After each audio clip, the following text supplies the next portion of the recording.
pasaje que tuvimos en la lectura devocional en Lucas, capítulo 2, Evangelio de Lucas, capítulo 2, verso 10, dice: pero el ángel les dijo: no temáis, porque aquí os doy nuevas de gran gozo, que será para todo el pueblo. La Navidad es un tiempo de gozo. Y cuando hablamos de gozo, estamos hablando de algo interior, algo que se produce allí en lo más profundo de nuestro espíritu en relación con Dios, que indiscutiblemente se manifiesta, pero no depende de las circunstancias, no depende de cuán favorable o desfavorable puedan ser las circunstancias que nos rodean. Depende de una relación con Dios, depende de tener en nuestras vidas la buena nueva. El Evangelio es eso, buena noticia. La buena nueva que aquellos ángeles o el ángel le dio a aquellos pastores, un mensaje disipando el gozo, disipando el temor, y les dijo: os doy nuevas, una buena noticia, pero una noticia que vendría a producir no un gozo solamente, sino un gran gozo, un gozo para todos los hombres, porque venía un Salvador. El Salvador ha venido y nosotros hoy podemos gozarnos en esa maravillosa realidad. Oremos. Padre, gracias por usar este lugar para traer tu palabra. En tus manos nos ponemos, Señor. Úsanos para tu gloria. En el nombre de Jesús. Amén. Bueno, este mes, cuando ya el año está, podríamos decir, agonizando, y estamos aquí en la Navidad, siempre nos convoca a una celebración llena de gozo. Tiene una buena noticia, ya lo dije, y la buena noticia es que hay un Salvador, como dice allí el verso 11, un Salvador que es Cristo el Señor. Jesús, el amado Hijo de Dios, vino a este mundo, nació como niño, llegó a este mundo como una desvalida criatura, creció viviendo entre nosotros, murió por nuestros pecados, resucitó al tercer día, y hoy, gracias a ese sacrificio, podemos gozar. No existe gozo aparte de Jesús. Observen que la nueva de gran gozo está relacionada, unida a una persona, la persona del Salvador, Jesucristo. Si no hay Cristo, no hay gozo. Puede ser que algunas personas tengan alegría, pero la alegría no es precisamente lo mismo que el gozo. A veces la alegría es algo superficial, no pasa de ser una máscara que la gente se pone y que pueden manifestar con alguna que otra sonrisa, pero el gozo es algo interno, que aun cuando la persona no sonría, no pierde la paz y no pierde ese fruto, ese componente del fruto del Espíritu. Como dice Gálatas capítulo 5, amor, gozo, allí está. El gozo está unido a una persona. El gozo es el resultado de saber que hemos sido perdonados. Piense por un momento que todavía estemos en nuestros pecados, y la Biblia dice con toda claridad que la paga por el pecado es la muerte. No hay esperanza, y si no hay esperanza, no hay gozo, no hay paz. Hoy hay esperanza porque Cristo nos perdonó y porque sabemos a dónde vamos, con quién vamos. Fanny Crosby, una escritora de himnos cristianos, dicen que perdió la vista cuando tenía solamente 6 semanas de nacida.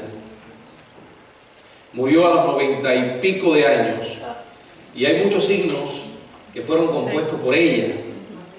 Cuando llegó a la edad de 92 años, dijo alegremente: si pueden encontrar a alguien más feliz que yo en algún lugar del mundo, tráiganmelo.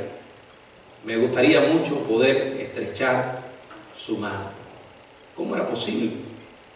En medio de circunstancias tan desfavorables, ¿Qué permitió que ella experimentara el gozo que otros podrían llamar una tragedia y que indiscutiblemente el mundo no lo entiende? Las personas sin Cristo entienden cuando alguien se alegra porque las cosas le están saliendo bien, pero cuando las cosas le marchan mal, cuando las tragedias le han visitado, los problemas económicos, de salud, no entienden que la persona todavía mantenga la paz y la felicidad en Cristo. No lo comprenden.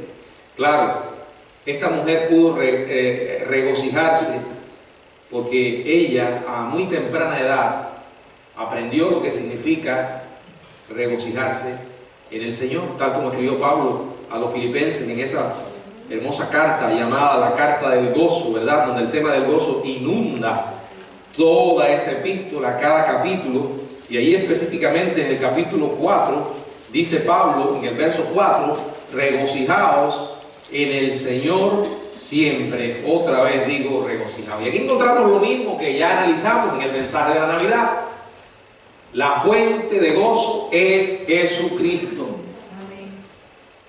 Fíjense que dice regocijaos en el Señor. Si sacas al Señor de la ecuación, se acaba el gozo. Es más, dice aquí que es posible mantenerlo siempre, en la medida en que nosotros cultivamos nuestra relación con Él. De hecho, Fanny cumplió una resolución que hizo cuando tenía solo 8 años de edad.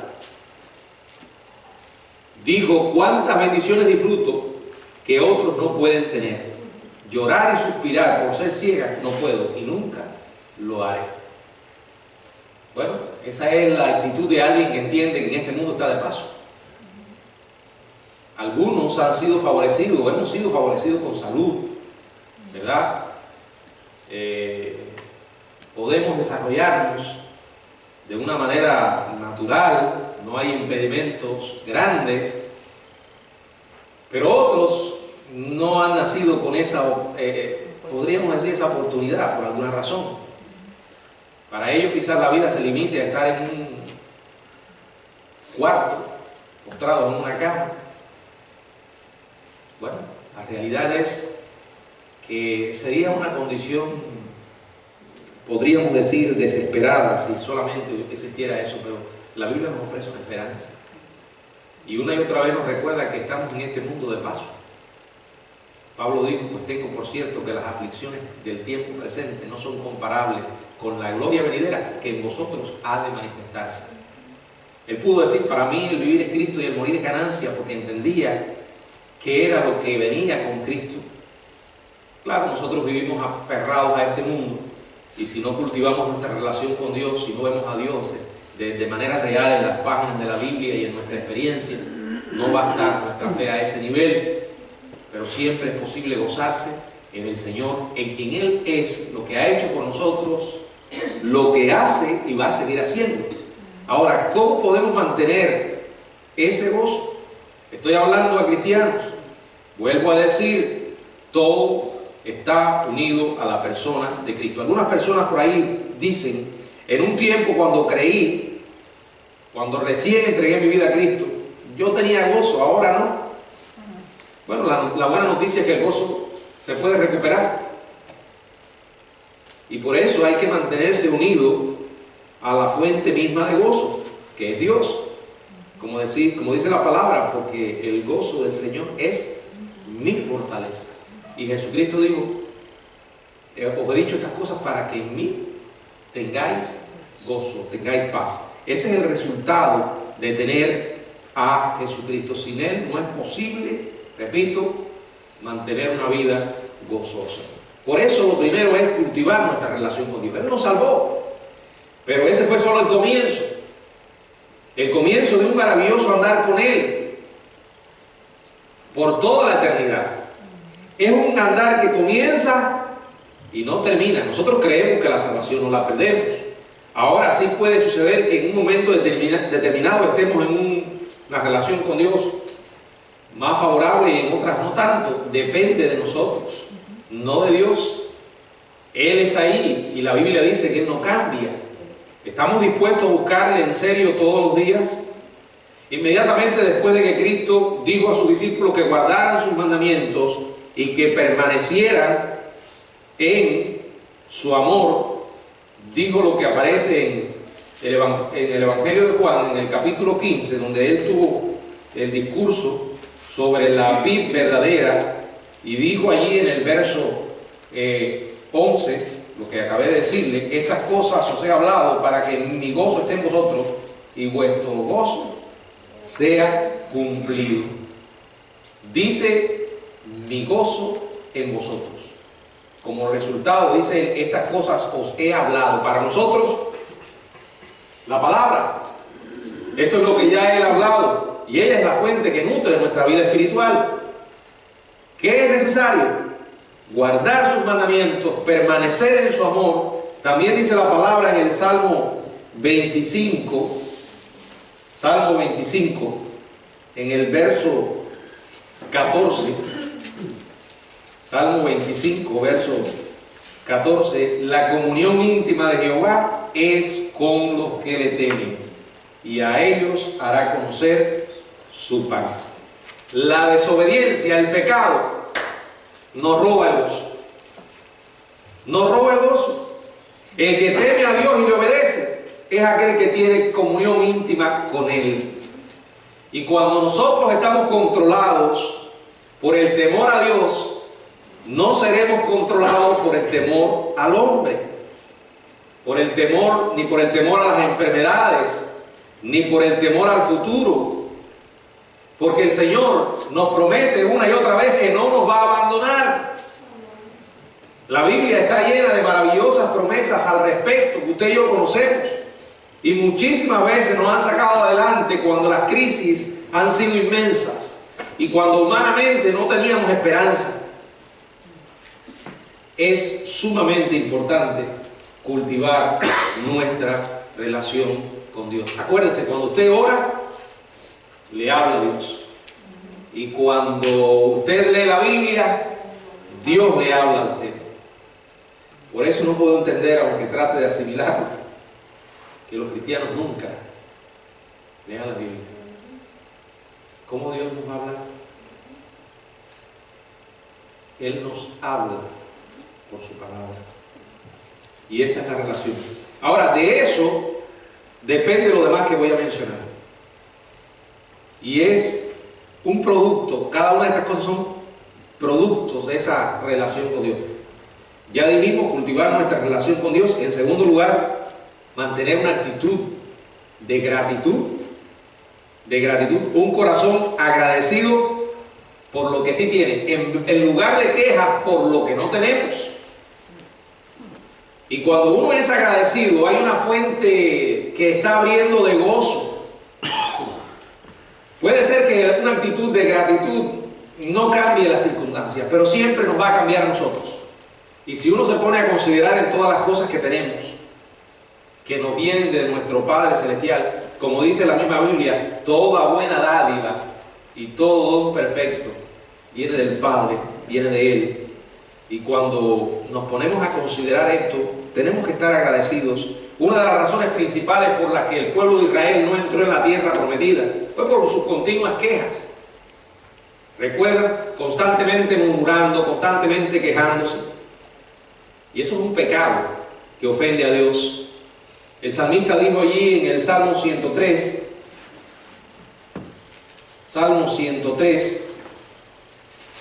verso del 2 al 4.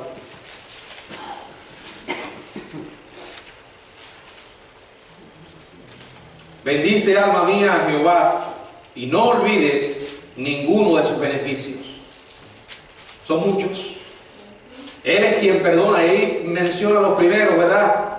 Él es quien perdona todas tus iniquidades, te da perdón, sanidad espiritual, victoria sobre el pecado. Dice: el que sana toda tu dolencia, también nos da sanidad física. El que rescata del hoyo tu vida. ¿No se ha sentido alguna vez en su vida en un hoyo en el que uno no logra salir? Humanamente es imposible, y mientras más lo intentamos, lo que hacemos es hundirnos y hundirnos más. Él nos rescata. El que corona de favores, el que te corona de favores y misericordia. Favores son regalos que Él tiene para nosotros, cosas que no merecemos. Y como dice ahí, con misericordia, las cuales son nuevas cada mañana. Él es rico en misericordia. El que sacia de bien tu boca, de modo que te rejuvenezcas como el águila. Él hace posible que de nuestros labios salgan palabras de gratitud. No nos podemos quedar tristes cuando comenzamos a expresar gratitud por la salvación que Él nos ha dado. Y esto me hace recordar una historia que leí acerca de una mujer llamada Carol, una gran cristiana, y ella optó por regocijarse a lo largo de su batalla contra el cáncer. Fue una experiencia muy triste, sin embargo ella no se dejó vencer por esto. Su vida cristiana empezó a las pocas horas de haber sido operada, cuando oró y confió en el Señor para salvación. Durante la recuperación dicen que caminaba por los corredores del hospital diciéndole a todos cuán hermoso era el día, puesto que le habían sacado uno de los ojos. Carol tenía muchos parches decorativos que le combinaban bien con sus vestidos. Todos los días se deleitaba al escoger un parche atractivo para su ojo, sobre todo cuando compartía su testimonio. Cuando quedó confinada a un lecho, colgó un cartel grande al pie de la cama que decía regocíjate. Y cuenta el que comparte el testimonio que la última vez que la visitó, antes de morir, le señaló un cartel y le dijo susurrando, regocíjate. Bueno, para ella el gozo era algo muy real. Y créanme que una vida como esa no deja de impactar a los que la conocen. Porque aquí vemos a alguien que tenía todas las razones para vivir amargada, desesperada. Y en otros casos algunos acuden a quitarse la vida. Pero Cristo es el que marca la gran diferencia. Nosotros hemos oído historias muchas veces de personas que han caído en situaciones desesperadas y no han podido manejarlas. Han encontrado un escape en quitarse la vida. Nosotros siempre encontramos un refugio, como vimos en la lección de la escuela dominical, ¿verdad? Seguro, confiable en el Señor. Porque Él no cambia. Y déjenme decirle que eso no lo vamos a encontrar en ninguna otra parte. En ninguna otra parte. Por eso Él en su misericordia, y digo en su misericordia porque es parte de su misericordia, nos permite pasar por experiencias difíciles para que entonces nuestra fe se robustezca. Una tercera cosa es tener la perspectiva de Dios. Esto lo he mencionado otras veces. Es lo mismo que decir tener una mentalidad bíblica. El domingo pasado en la noche hablamos acerca de esto y es ver las cosas como Dios las ve. No es imposible. ¿Y cómo podemos hacerlo? A través de la Biblia. Porque aquí se nos revela cómo es Dios y el tener la perspectiva de Dios es ver su mano en todo lo que nos ocurre. Un ejemplo, José. José es el ejemplo más claro de todo esto. Con todas las adversidades que vivió, sin embargo, él se mantuvo firme, creyendo que Dios estaba con él y vio un propósito en cada cosa que ocurría. Esta es una verdad que sabemos que es bíblica. Es tremenda, es profunda, pero es bíblica y muy real. Ahora, en la práctica, cuando nos comenzamos a comportar, vivimos como si no la creyéramos, ¿verdad?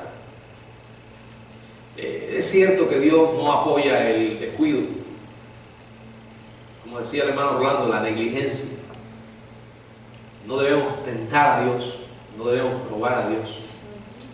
Si usted se sube en su auto, usted se pone su cinturón de seguridad y va a manejar en el límite de la velocidad, va a respetar las reglas. Pero en la vida hay experiencias de las que nosotros no tenemos el más mínimo control. Por ejemplo, usted hace todo lo que humanamente debe hacer para llegar a su destino y no provocar un accidente. Pero usted no tiene control sobre lo que esté haciendo otro, ¿verdad? No tiene control de lo que pueda suceder. Ahí es donde está la fe. Hago la parte que me toca, pero confío en que Él me va a cuidar. He oído a cristianos que dicen, no, yo no me monto un avión porque si hacen un atentado terrorista.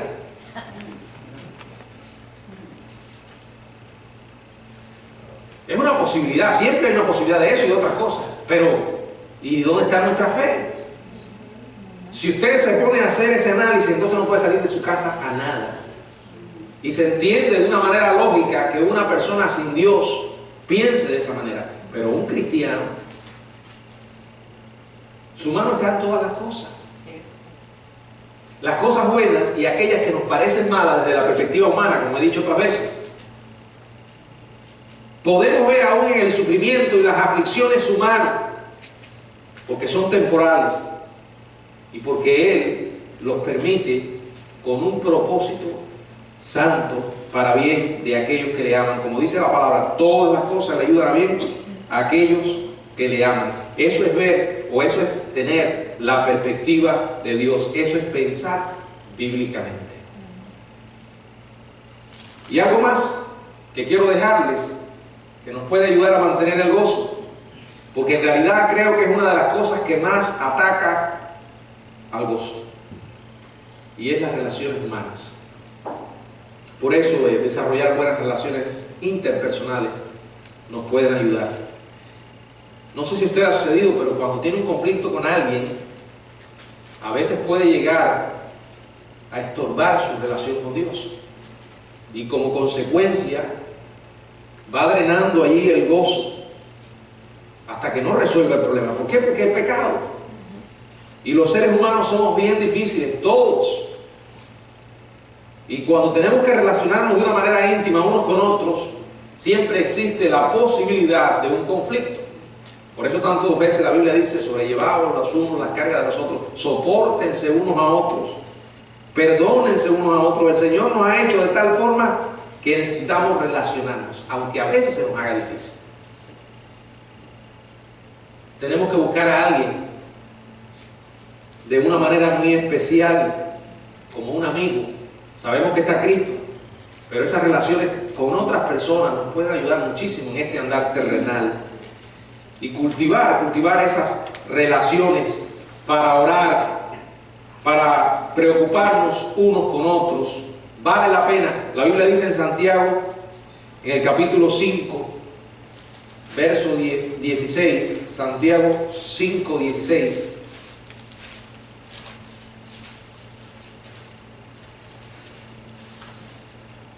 Confesaos vuestras ofensas unos a otros, orad unos a otros, para que seráis sanados. La oración eficaz del justo puede mucho. Muchas veces citamos la última parte del versículo. De hecho es un lema en muchas iglesias para motivar la oración. La oración eficaz del justo puede mucho. Pero obviamos la primera parte que dice, confesaos vuestras ofensas unos a otros, oren unos a otros. Y esto hace posible tener una relación saludable con otras personas y poder mantener el gozo del Señor. Vienen momentos difíciles, han venido, pero no dejemos que eso nos estanque. La Biblia dice que Jesucristo es la fuente de gozo. Y por eso cuando llega la Navidad nos alegramos. Pero no de una manera superficial como los hacen otras personas. Nosotros sabemos qué es lo que estamos celebrando, a quién tenemos y lo que produce en nuestra vida. Por eso, amados hermanos, en esta Navidad en la que usted no tiene la seguridad de que va a poder celebrar una próxima, ni que estarán las cosas bien como le están ahora, porque la vida es incierta. Recuerde siempre que no depende de nosotros, sino de Dios, quien nos amó, envió a su Hijo, le hemos recibido y está con nosotros para siempre. Que el Señor nos bendiga. Amén.